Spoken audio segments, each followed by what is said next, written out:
Hello student, respiration in organism में आज हम स्टडी करेंगे मैकेनिज्म ऑफ ब्रीदिंग। ब्रीदिंग का प्रोसेस हमारी बॉडी में कैसे होता है। Breathing is a physical process that involve intercostal muscles which lie between ribs and diaphragm and help in breathing. Breathing एक फिजिकल प्रोसेस है जिसमें टू टाइप की मसल्स, इंटरकोस्टल मसल्स जो कहाँ प्रेजेंट है, ये रिब्स है, इनके बीच में इंटरकोस्टल मसल्स लगी होगी। और हमने पीछे की क्लास में देखा था कि इस चेस्ट कैविटी के नीचे एक मस्क्यूलर स्ट्रक्चर भी प्रेजेंट होती है जिसको डायाफ्राम कहते हैं। तो ब्रीदिंग के प्रोसेस के लिए रिब्स के बीच की इंटरकोस्टल मसल्स और डायाफ्राम जो है वो हेल्पफुल है। मींस डायाफ्राम की मसल्स और रिब्स के बीच की जो इंटरकोस्टल मसल्स है, इन्हीं से हमारी बॉडी में ब्रीदिंग होती है। ब्रीदिंग में दो पार्ट्स होंगे, इनहेलिंग एंड एक्सहेलिंग। इनहेलेशन क्या है? ऑक्सीजन रिच एयर को जब हम एटमॉस्फेयर से अपने अंदर लंग्स में लेते हैं वो इनहेलेशन है, और CO2 रिच एयर को जब हम लंग से बाहर एटमॉस्फेयर में निकालते हैं तो इसे हम एक्सहेलिंग कहते हैं। एक्सहेलेशन का प्रोसेस है। तो इनहेलेशन एंड एक्सहेलेशन क्या बनाता है? ब्रीदिंग बनाता है। तो ब्रीदिंग में पहले इनहेलिंग का प्रोसेस कैसे होगा? इनहेलिंग मीन्स एटमॉस्फेयर में ऑक्सीजन रिच एयर को कैसे हम एटमॉस्फेयर से हमारे लंग्स तक कैसे इसको कैरी करते हैं, वो इनहेलिंग है। ड्यूरिंग इनहेलिंग अभी दो मसल्स हमने देखी थी, रेडियल मसल्स किसकी? डायाफ्राम की। और रिब्स के बीच की कौन सी मसल्स? Intercostal muscles. तो पहले इंटरकोस्टल मसल्स कॉन्ट्रैक्ट। ये रिब्स के बीच की जो इंटरकोस्टल मसल्स है इनमें क्या होगा? कॉन्ट्रैक्शन होगा। जैसे ये बना दिया, ये यहां पे रिब्स के बीच में ये मसल्स होगी। ये कौन सी मसल्स है? ये मसल्स है इंटरकोस्टल मसल्स। तो इन इंटरकोस्टल मसल्स में क्या होगा? कॉन्ट्रैक्शन होगा। जब इंटरकोस्टल मसल्स में कॉन्ट्रैक्शन होगा तो क्या होगा? Ribs are pushed upward. Ribs जो है वो ऊपर की ओर पुश की जाएगी। सबसे पहले रिब्स के बीच की इंटरकोस्टल जो मसल्स है इनमें क्या होगा? कॉन्ट्रैक्शन होगा। तो रिब्स को बाहर की ओर पुश किया जाएगा, रिब्स ऊपर की ओर चली जाएगी। The diaphragm contract. और जो डायाफ्राम में कॉन्ट्रैक्शन होगा तो डायाफ्राम जो है मूव डाउनवर्ड्स, डायाफ्राम जो है वो नीचे आ जाएगा। दोनों की मूवमेंट देखिए कैसे होगी। रिब्स के बीच की जो इंटरकोस्टल मसल्स है उनमें कॉन्ट्रैक्शन होगा तो रिब्स को ऊपर की ओर पुश किया जाएगा। यहां डायाफ्राम लगा है, इसमें कॉन्ट्रैक्शन होगा तो डायाफ्राम की मूवमेंट नीचे की ओर आ जाएगी। रिब्स ऊपर चली गई, डायाफ्राम नीचे आ गया। इसका रिजल्ट क्या होगा? This upward and outward movement of ribs. Ribs की ऊपर की ओर जो मूवमेंट है, descending movement of diaphragm, diaphragm की मूवमेंट नीचे की ओर है। इससे क्या होगा? Add to the space in chest cavity, जिससे चेस्ट कैविटी का जो वॉल्यूम है वो इंक्रीज होगा। मींस चेस्ट कैविटी में स्पेस बढ़ेगा क्योंकि रिब्स ऊपर चली गई, डायफ्राम नीचे आ गया। तो चेस्ट कैविटी जिसमें लंग्स है उस चेस्ट कैविटी का स्पेस जो है वो इंक्रीज होगा। जब स्पेस इंक्रीज होगा तो जो लंग्स है उन पे प्रेशर कम होगा और यहां से एटमॉस्फेयर से nostril, nasal passage, pharynx, trachea, bronchi से एयर कहां आ जाएगी? लंग्स में आ जाएगी। क्लियर है? ये कौन सा प्रोसेस है? इनहेलिंग का, इनहेलेशन का प्रोसेस है। रिब्स के बीच की जो मसल्स, इंटरकोस्टल मसल्स, कॉन्ट्रैक्शन से रिब्स ऊपर चली गई।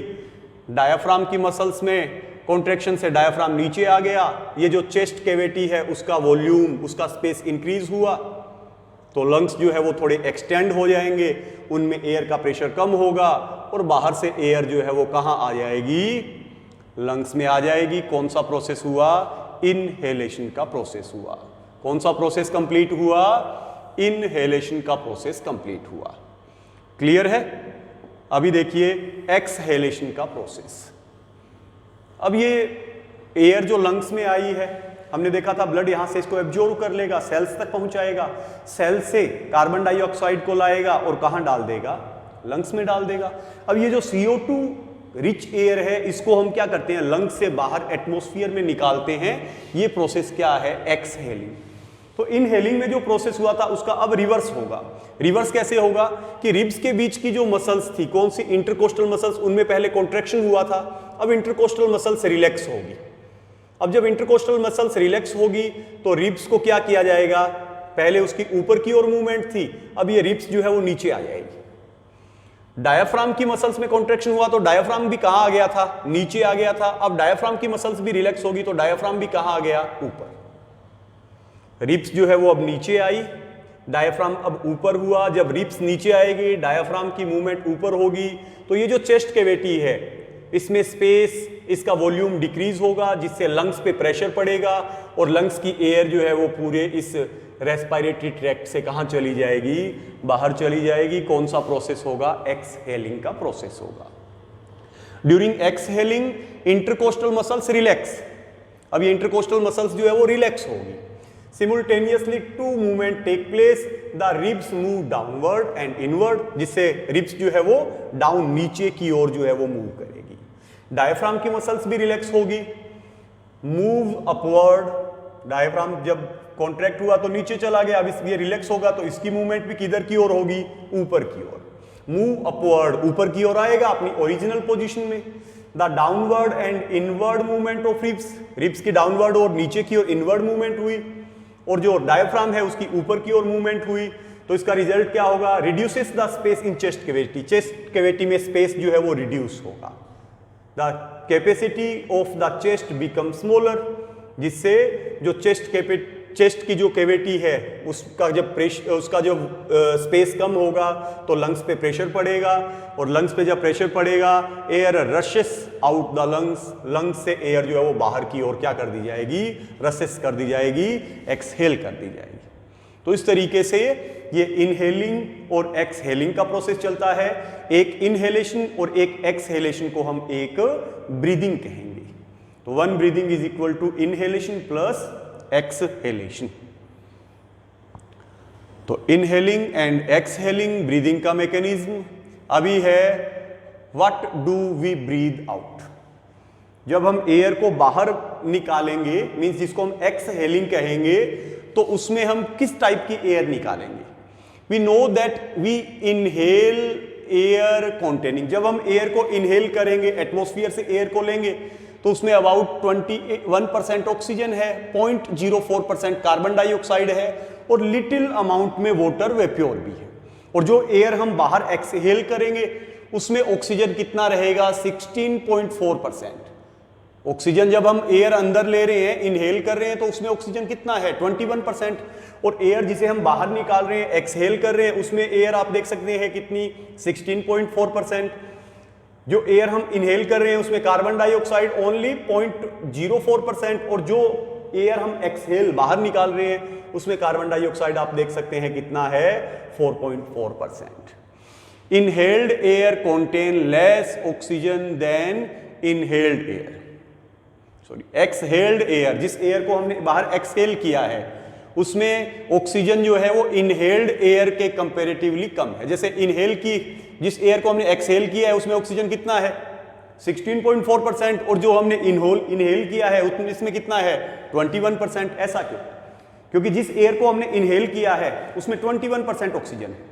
ये ऑक्सीजन लंग्स में जाएगी, लंग्स से ब्लड ऑक्सीजन को एब्जॉर्ब करेगा, कहां तक लेके जाएगा, टिश्यूज तक लेके जाएगा, सेल्स तक लेके जाएगा, और सेल्स में उस ऑक्सीजन से फूड का ऑक्सीडेशन होगा जिससे एनर्जी प्रोड्यूस होगी, तो उस ऑक्सीजन को वहां पे यूटिलाइज कर लिया जाएगा। इसीलिए जब वो हम एयर को एक्सहेल करेंगे तो उसमें ऑक्सीजन की परसेंटेज 21 से रिड्यूस होकर कितनी हो गई, 16.4%।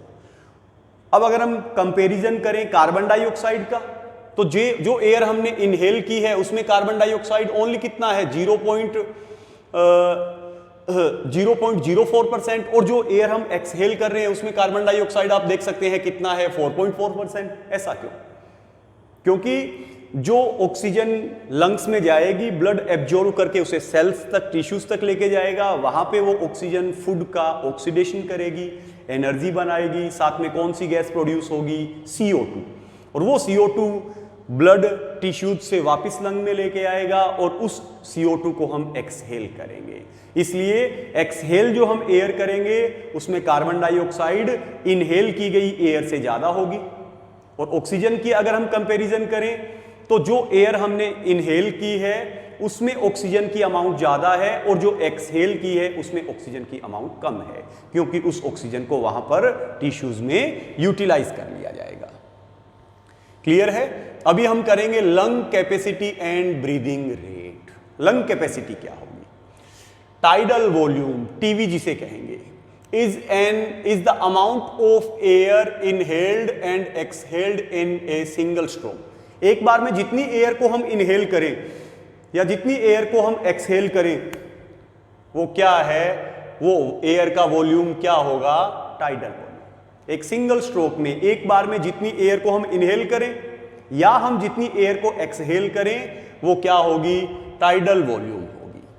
The total volume of the lungs when fully inflated is about 5 litre in an adult. एक बड़े पर्सन में, एक अडल्ट पर्सन में लंग्स जब पूरे एयर से भरे हैं तो कितनी एयर का वॉल्यूम इनमें आ सकता है? 5 लीटर एयर इनमें फिल होगी।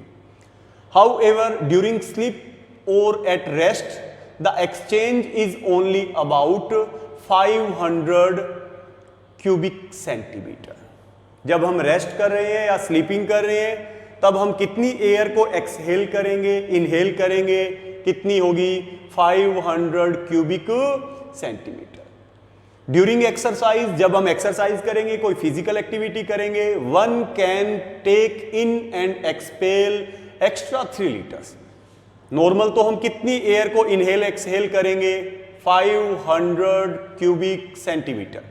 लेकिन अगर हम फिजिकल एक्सरसाइज एक्टिविटी करेंगे, एक्सरसाइज करेंगे तो इसमें क्या होगा कि हम 3 लीटर एक्स्ट्रा एयर को इनहेल और एक्सहेल करेंगे। There is a residual volume of 1.5 liter which cannot be expelled no matter how hard one breathe out. अब क्या होगा कि हमारे लंग्स में 1.5 लीटर एयर का वॉल्यूम ऐसा होगा जिसे हम रेजिडुअल वॉल्यूम कहेंगे, उसे हम लंग्स से बाहर एक्सपेल मींस एक्सहेल नहीं कर सकते, चाहे हम कितनी भी हार्ड एक्सरसाइज और फिजिकल एक्टिविटी करें। मींस 1.5 लीटर एयर का जो वॉल्यूम है उसे हम रेजिडुअल वॉल्यूम कहेंगे, वो लंग्स में बना रहेगा, उसे हम किसी भी तरीके से बाहर एक्सपेल या एक्सहेल नहीं कर सकते। ये एयर का कौन सा वॉल्यूम है? रेजिडुअल वॉल्यूम है। At rest the inhale and exhale are about 16 time per minute. एक इनहेल और एक एक्सहेल को हम एक ब्रीथ कहेंगे। तो नॉर्मल रेस्ट टाइम में पर मिनट ये ब्रीदिंग कितनी होगी? 16। ये हम पीछे एक टॉपिक ब्रीदिंग रेट में कर चुके हैं। नॉर्मल अडल्ट पर्सन में ब्रीदिंग रेट 16 है, जो छोटे बच्चे हैं उनमें ब्रीदिंग रेट जो है वो ज्यादा होगी।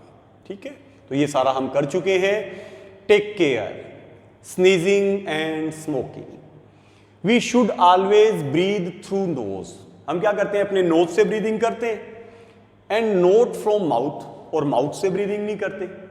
कई बार क्या होता है कि नोज वगैरह जब क्लोज हो, कॉमन कोल्ड में, अदर किसी रीजन में, तो हम जो ब्रीदिंग है वो माउथ से भी करते हैं।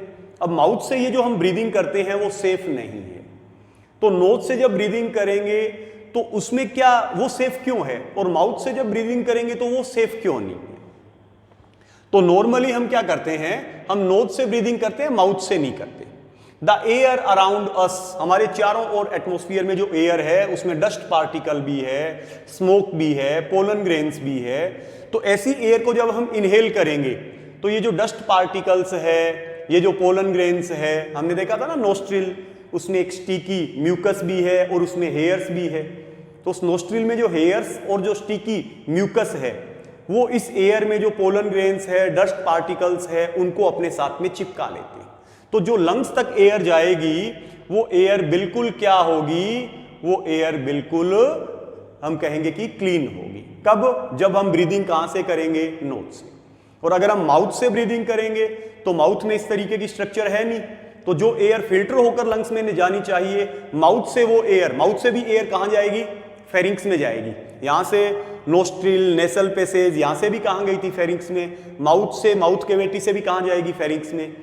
लेकिन जब नोज से जाएगी तो वो फिल्टर होकर जाएगी, लेकिन माउथ से जो एयर जाएगी वो फिल्टर होकर नहीं जाएगी। हाउ एवर सम टाइम, अब स्नीजिंग का प्रोसेस देखते हैं, स्नीजिंग क्यों होती है, छींक क्यों आती है।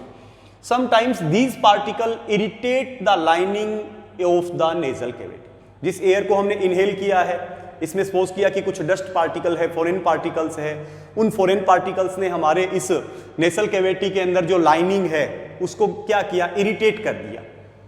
जब डस्ट पार्टिकल या फॉरेन पार्टिकल जो एयर में है उन्होंने हमारी नेसल कैविटी में प्रेजेंट लाइनिंग को जब इरिटेट किया तो as a result of which we sneeze, तो उसका रिजल्ट क्या होगा, हम उस एयर को फोर्सली बाहर की ओर फेंकेंगे, एक्सहेल करेंगे, जिसको हम कहेंगे स्नीजिंग। वी स्नीज, जिससे हम एयर बाहर निकालेंगे, स्नीज होगी। The dust particles are removed from the inhaled air, और जब उस एयर को हम बाहर फेंकेंगे तो उसके डस्ट पार्टिकल वगैरह सारे एयर के साथ में क्या आ जाएंगे, बाहर आ जाएंगे। So when we sneeze we should cover our nose so that the foreign particle we expel are not inhaled by other person। तो जब हम स्नीजिंग करते हैं, छींकते हैं, तो जो एयर है उसको हम फोर्सली क्या करते हैं, बाहर फेंकते हैं, जिसमें डस्ट पार्टिकल्स भी होते हैं। तो हमें अपना फेस जो है वो कवर करके रखना चाहिए, ताकि उस स्नीजिंग के थ्रू जो डस्ट पार्टिकल्स या हम कहें कि जो ड्रॉपलेट्स बाहर से निकलेगी हमारी बॉडी से, सामने का कोई पर्सन उनको इनहेल नहीं कर पाए। स्मोकिंग, स्मोकिंग जो है वो हमारी बॉडी के अंदर जो लंग्स है, जो रेस्पिरेटरी ऑर्गन्स है, उनको डैमेज करता है। कंटिन्यूअस स्मोकिंग करने वाले पर्सन में लंग्स का कैंसर भी हो जाता है। Smoking is injurious to health, आप सभी जानते हैं स्मोकिंग जो है वो हमारे हेल्थ के लिए सेफ नहीं है। ठीक है, तो ये स्नीजिंग और स्मोकिंग के प्रोसेस भी है।